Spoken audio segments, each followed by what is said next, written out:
અમાવસ્યા સોમવારે ચ યદિ સ્યાદ બહુ પુણ્યદા સ્નાનમ દાનમ જપો હોમઃ સર્વ તસ્યાક્ષયમ ભવેત.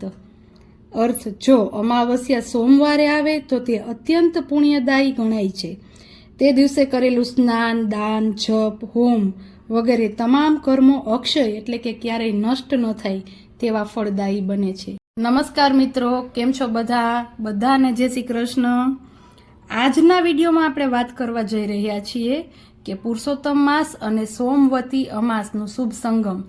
અમુક યોગો છે એ વર્ષમાં એવા બનતા હોય છે કે જે ખૂબ જ દુર્લભ અને અત્યંત પવિત્ર સંયોગ એટલે કે પુરુષોત્તમ માસમાં આવતી સોમવતી અમાસ.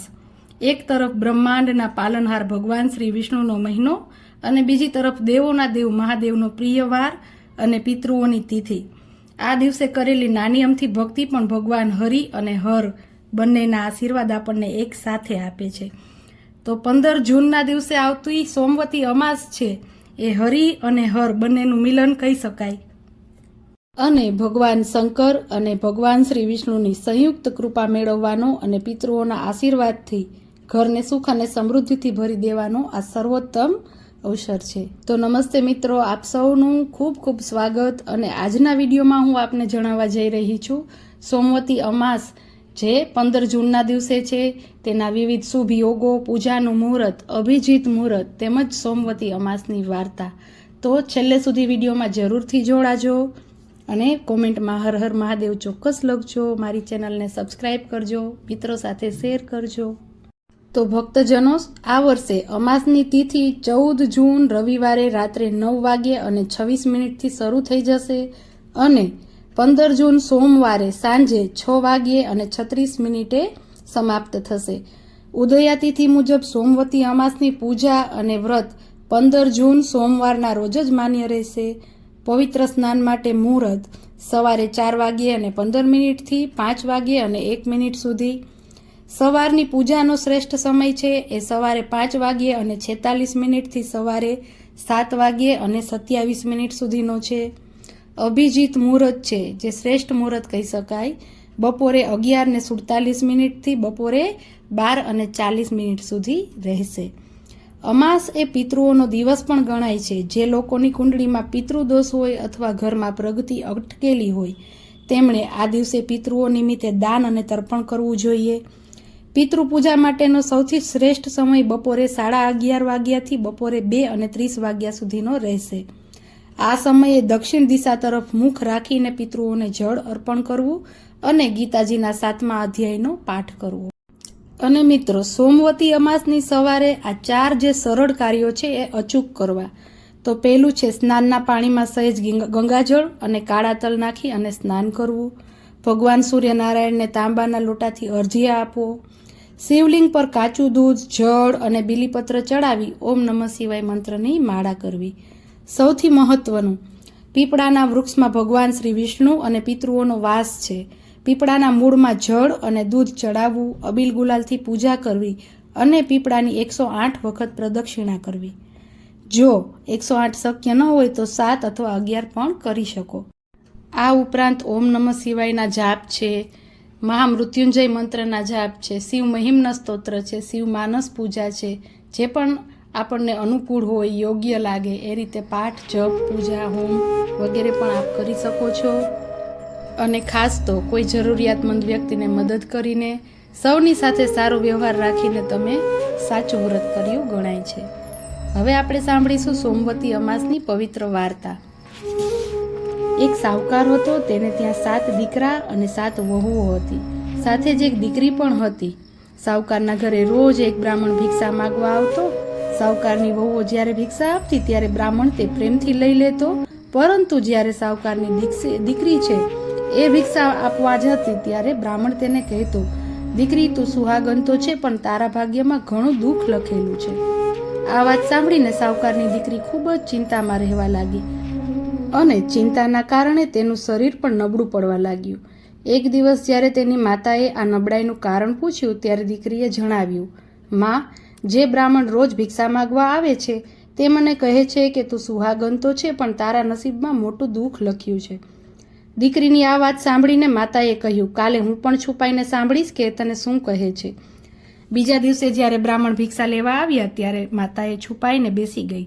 દીકરીએ જેવી ભિક્ષા આપી કે બ્રાહ્મણે ફરી એ જ વાત કહી. ત્યારે આ સાંભળી માતા તરત જ બહાર આવી અને બોલી, એક તો અમે તમને રોજ ભિક્ષા આપીએ છીએ અને ઉપરથી તમે અમારી દીકરીને શ્રાપ આપો છો.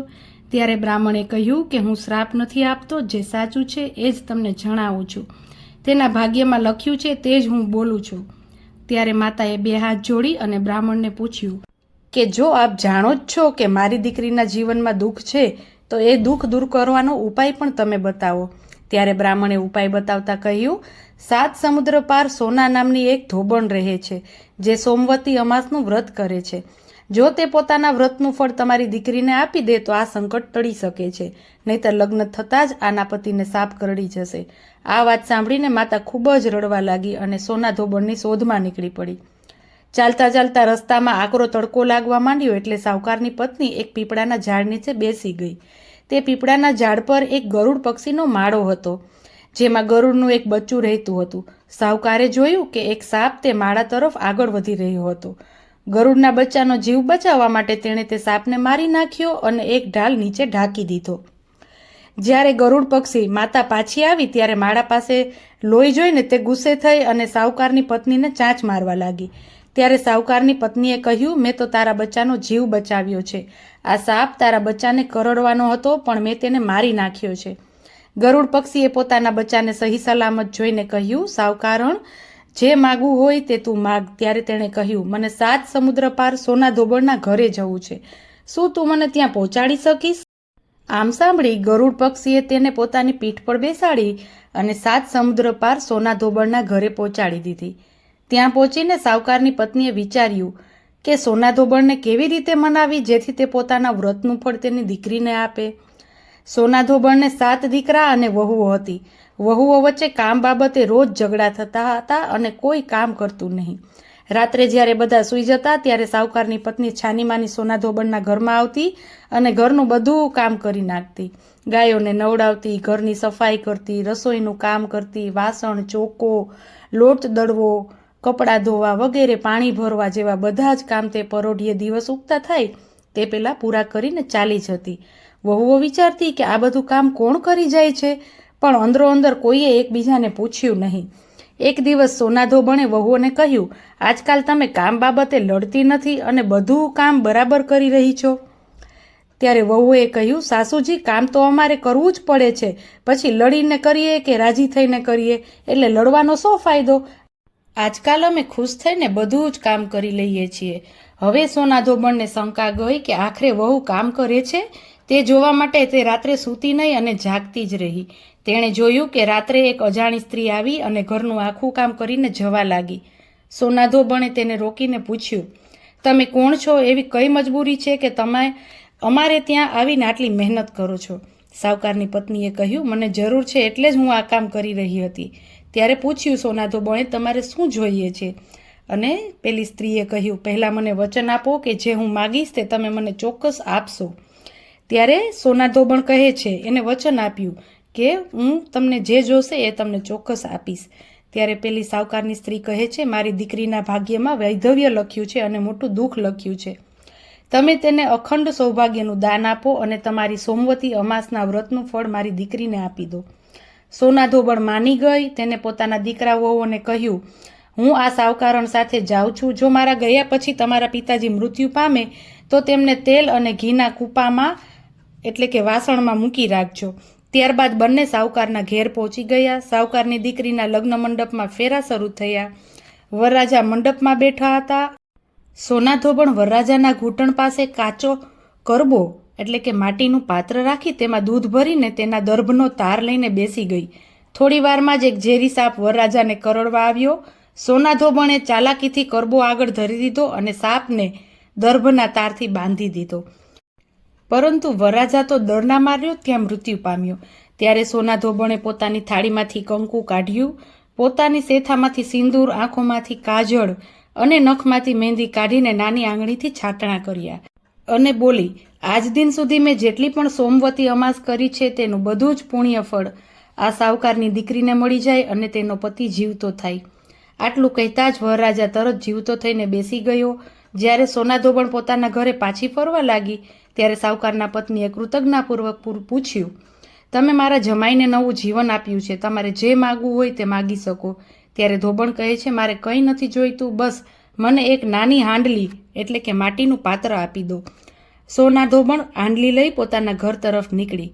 રસ્તામાં જ સોમવતી અમાસ આવી. વ્રતના નિયમ મુજબ તેણે હાંડલીની ફરતે 108 પ્રદક્ષિણા કરી, પરિક્રમા કરી અને તે હાંડલીને એક પીપળાના ઝાડ નીચે દાટીને પોતાના ઘેર આવી. ઘરે આવીને તેણે જોયું તો તેના પતિ મૃત્યુ પામ્યો હતો અને તેલ ઘીના વાસણમાં રાખેલો હતો. તેણે તરત જ કુંપામાંથી કંકુ કાઢ્યું, સેથામાંથી સિંદૂર, આંખોમાંથી કાજળ અને નખમાંથી મહેંદી કાઢીને નાની આંગળીથી છાંટી અને કહ્યું, મેં રસ્તામાં જે સોમવતી અમાસનું વ્રત કર્યું છે તેનું ફળ મારા પતિને મળે. આટલું કહેતા જ તેનો પતિ પણ જીવતો થઈને બેસી ગયો. ત્યારબાદ તેના ઘેર એક જ્યોતિષી બ્રાહ્મણ આવ્યો અને કહેવા લાગ્યો, સોમવતી અમાસના નિમિત્તે મને દાન દક્ષિણા આપો. ત્યારે ધોબણ કહે છે, સોમવતી અમાસ તો મને રસ્તામાં જ મળી ગઈ હતી, એટલે મેં જે કંઈ પૂજા અર્ચના કરી તે બધું પીપળાના ઝાડ નીચે દાટી દીધું છે. જ્યોતિષી બ્રાહ્મણે બહાર જઈને તે જગ્યા ખોદીને જોયું તો તેમાંથી 108 સોનાના સિક્કા નીકળ્યા. બ્રાહ્મણ તે સિક્કા લઈને ધોબણના ઘેર આવ્યો અને કહેવા લાગ્યો, તમે આટલું બધું દાન પુણ્ય કર્યું છે અને તમે કહો છો કે કંઈ નથી કર્યું? ત્યારે સોના ધોબણ બોલી, જે તમારા ભાગ્યમાં હતું તે જ તમને મળ્યું છે, એટલે આ બધા સોનાના સિક્કા તમે જ રાખી લો. બ્રાહ્મણે કહ્યું, આમાં તો મારો ચોથો જ ભાગ થાય, બાકીનું તમારું જે મન હોય તે મને આપો. બ્રાહ્મણે વિદાય લેતા લેતા આખી નગરીમાં ઢંઢેરો પીટાવ્યો, બધા જ લોકો સોમવતી અમાસનું વ્રત કરો. હે સોમવતી અમાસ માતા, જેવા સાવકારની દીકરીને અખંડ સૌભાગ્ય આપ્યા અને સોના ધોબણના પતિને જીવનદાન આપ્યું, તેવા જ સુખ અને સૌભાગ્ય આ વાર્તા કહેનારા, સાંભળનારા અને હુંકારો ભરનારા તમામ ભક્તોને આપજો. સોમવતી અમાસના માતાની કૃપા સૌ પર સદાય બની રહે. તો મિત્રો, આ હતી સોમવતી અમાસની વ્રત કથા. તમને આ વાર્તા કેવી લાગી તે કોમેન્ટમાં જરૂર જણાવજો. આ પવિત્ર સોમવતી અમાસે શ્રદ્ધાપૂર્વક કરેલી આ નાની પૂજા પણ તમારા ઘરમાં સુખ, સમૃદ્ધિ અને પિતૃઓના આશીર્વાદ લાવશે. આશા રાખું છું કે આ માહિતી તમને ઉપયોગી લાગી હશે. જો તમને મારા વિડીયો ગમતા હોય અને ઉપયોગી લાગતા હોય તો વિડીયોને લાઇક કરો અને તમારા મિત્રો સાથે શેર કરજો. ઈશ્વરની કૃપા અને ઈશ્વરના આશીર્વાદ હંમેશા સૌ ઉપર પડે અને સૌનું સારું થાય એવી શુભકામનાઓ સાથે આજનો વિડીયો અહીં જ પૂરો કરું છું. જય શ્રી કૃષ્ણ, જય માતાજી, મહાદેવ હર.